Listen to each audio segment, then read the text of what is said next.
Hindi raw magbibitiw sa kanyang pwesto si Vice President Sara Duterte sa gitna ng mga panawagan sa kanya na gawin ito matapos niyang hindi siputin ang mga deliberasyon sa House of Representatives sa panukalang 2 bilyong budget sa 2025 ng kanyang tanggapan. Hindi ako aalis dito dahil inilagay ako ng mga tao dito believing that I will work for the country. That is what we did. We worked, ani Duterte. Matatandaan na pinuna ni House Assistant Majority Leader Jill Bongalon nitong Martes si Duterte sa hindi pagdalo sa mga debate sa plenaryo para sa panukalang paggastos ng isang araw OVP para sa 2025. Kung hindi na po siya interesado sa kanya pong duties and functions as the Vice President, we can ask the Vice President to step down. Wika ni Bongalon. Sinabi naman ni House Deputy Speaker J.J. Suarez na taliwas sa kanyang mandato ang pagliban ni Duterte sa mga budget hearing. Bilang tugon, sinabi ni Duterte na ayaw niyang tumugon sa mga mambabatas. Hindi naman kasi ako sasagot sa Young Guns dahil kailangan ko sumagot sa 32 milyong bumoto sa akin, hindi sa isa o dalawa na tao. Wika ni Duterte. Po yung lumalabas, probably we can ask her to step down as the Vice President. Kasi nakikita natin hindi naman po siya dumadalo sa mga pandinig dito po sa Kongreso. So ano po ibig sabihin nito? Hindi na po siya interesado at mas pinili niya pa po bumunta sa isang beach resort kaysa dumalo po dito sa pagdinig sa kanya pong budget. So I guess it's the Filipino people. It's up to them to judge the Vice President. Yun na lang po siguro ang mga reaction ko po dyan. Kung hindi na po siya interesado sa kanya pong duties and functions as the Vice President, we can ask the Vice President to step down. Sara Duterte ang umuling impeachment na niluluto laban sa kanya. Ayon sa pangalawang Pangulo, hindi na ito bagong balita dahil matagal na niya itong inaasahan kasunod na rin ng natanggap nitong mga impormasyon noong pang nakalipas na taon.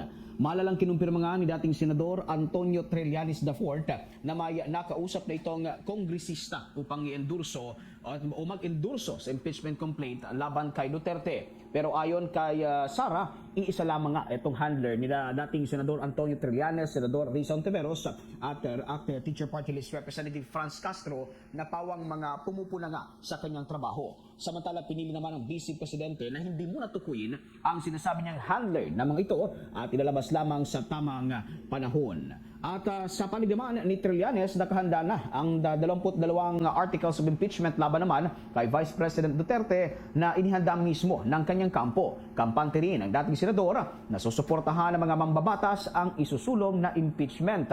Kabilang nga sa mga tinukoy ni Trillanes bilang pundasyon o basihan ng naturang impeachment ay ang mga sumusunod. Kabilang narito ang 125 million pesos na confidential fund na nagastos lamang ilang araw at ang 650 million confidential fund naman noong 2023 sa ilalim ng Department of Education at Office of the Vice President na pinumunuan ni Sara, ilang bank accounts at iba pa. Ang mga ito ay gagamiting pundasyon bilang paglabag sa betrayal of public trust, graft and corruption, bribery at culpable violation of Constitution na ilan sa mga pasok sa impeachment. Kaugnay niyan, pakinggan natin ang pahayag ni dating Senador Antonio Trillanes. Kami nakaredy na, 22 articles of impeachment ito. Nag-aantay kami ng congressman na willing to endorse it.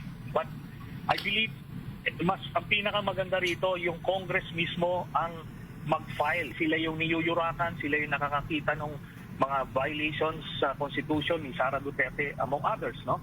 So, ano doon yun? But kami, ready po kami.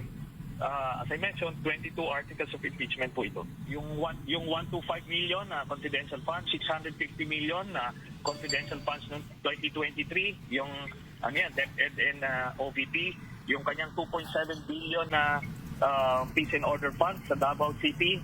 Tapos meron din po siyang confidential funds doon. Tapos meron po yung sa bank accounts which I exposed noong 2016. Joint account po sila ni Duterte doon. Firm na po ito ng AMLAC and Ombudsman. Kaya lahat po yan.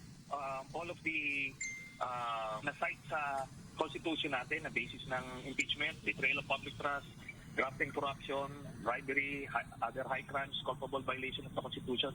Lahat po. Samantala, ayon pa kay Trillanes, panahon na upang himayin ng mabuti ang ginawang paggastos itong si Vice Presidente Sara Duterte sa milyong-milyong pondo nang hindi naman naipapaliwanag kung saan ito ginamit. And the reason, ma'am, is because you believe that that envelope is a bribe to influence the decision of our resource speaker being the one who approved all the decision of the BAC in behalf of the DepEd Secretary.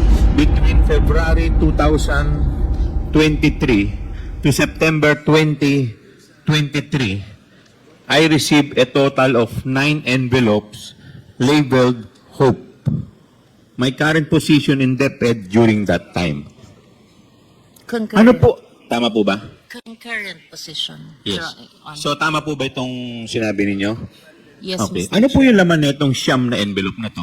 It's 50,000 pesos. 50,000. Buwan-buwan po, nakakatanggap po kayo ng 50,000 at sinasabi po nitong si Assistant Secretary Sunshine Fajarda.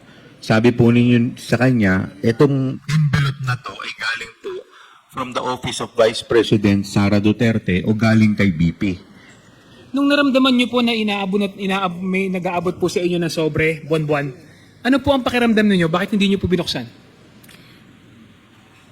I must admit that I was uncomfortable with those envelopes, but parang ang hirap din kasi I'm not sure if others are receiving. Parang ang hirap din I